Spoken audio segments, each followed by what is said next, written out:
दोस्तों, आज की कहानी का शीर्षक है जोरू का गुलाम। तो शुरू करते हैं आज की कहानी।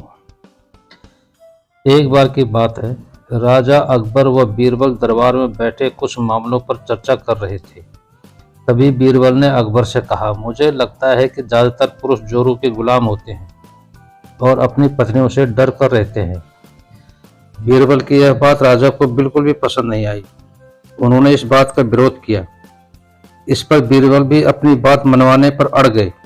उन्होंने राजा से कहा कि वे अपनी बात को सिद्ध कर सकते हैं, मगर इसके लिए राजा को प्रजा के बीच एक आदेश जारी करवाना होगा। वह आदेश यह था कि जिस पुरुष के अपनी पत्नी से डरने की बात सामने आएगी, उसे दरबार में एक मुर्गी जमा करानी होगी। राजा बीरबल की इस बात पर तैयार हो गए।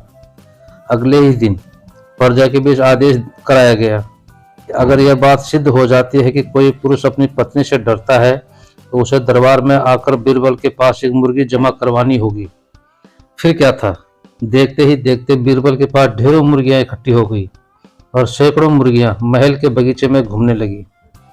अब बीरबल राजा के पास पहुंचे और बोले, महाराज, मैं इतनी मुर्गियां इकट्ठी हो गई हैं कि आप एक मुर्गी खाना खोल सकते हैं, इसलिए आप इस आदेश को वापस ले सकते हैं। मगर महाराज ने इस बात को गंभीरता से नहीं लिया और महल में मुर्गियों की संख्या धीरे धीरे और भी ज्यादा बढ़ने लगी।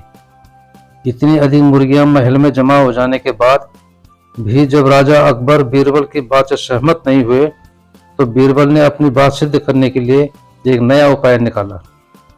एक दिन बीरबल राजा के पास गए और बोले, महाराज, मैंने सुना है कि पड़ोस के राज्य में एक बहुत ही सुंदर राजकुमारी रहती है। अगर आप चाहें तो क्या मैं आपका रिश्ता वहां पक्का कराऊं? यह सुनते ही राजा चौंक उठे और बोले, बीरबल, तुम ये कैसी बातें कर रहे हो? महल में पहले से ही दो दो महारानियां मौजूद हैं। अगर उन्हें इस बात की भनक भी लगी तो मेरी खैर नहीं होगी। यह सुनकर बीरबल ने तपाक से जवाब दिया, चलिए महाराज, फिर तो आप भी मेरे पास 2 मुर्गियां जमा करा दीजिए। राजा बीरबल को ऐसा जवाब सुनकर शर्मा गए और उन्होंने अपना आदेश उसी वक्त वापस ले लिया। कहानी से सीख। अकबर बीरबल की इस कहानी से हमें यह शिक्षा मिलती है कि बातों की चतुराई से हम किसी भी बात को मनवा सकते हैं। जरूरत है तो बस बीरबल की तरह चतुराई से अपना पक्ष रखने की। तो दोस्तों, ये थी आज की कहानी। अगर पसंद आए तो नीचे लाइक और सब्सक्राइब करना न भूलें।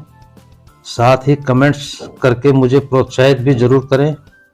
कल फिर मिलेंगे एक नई कहानी के साथ। अब तक अपना ध्यान रखें। जय हिंद, नमस्कार।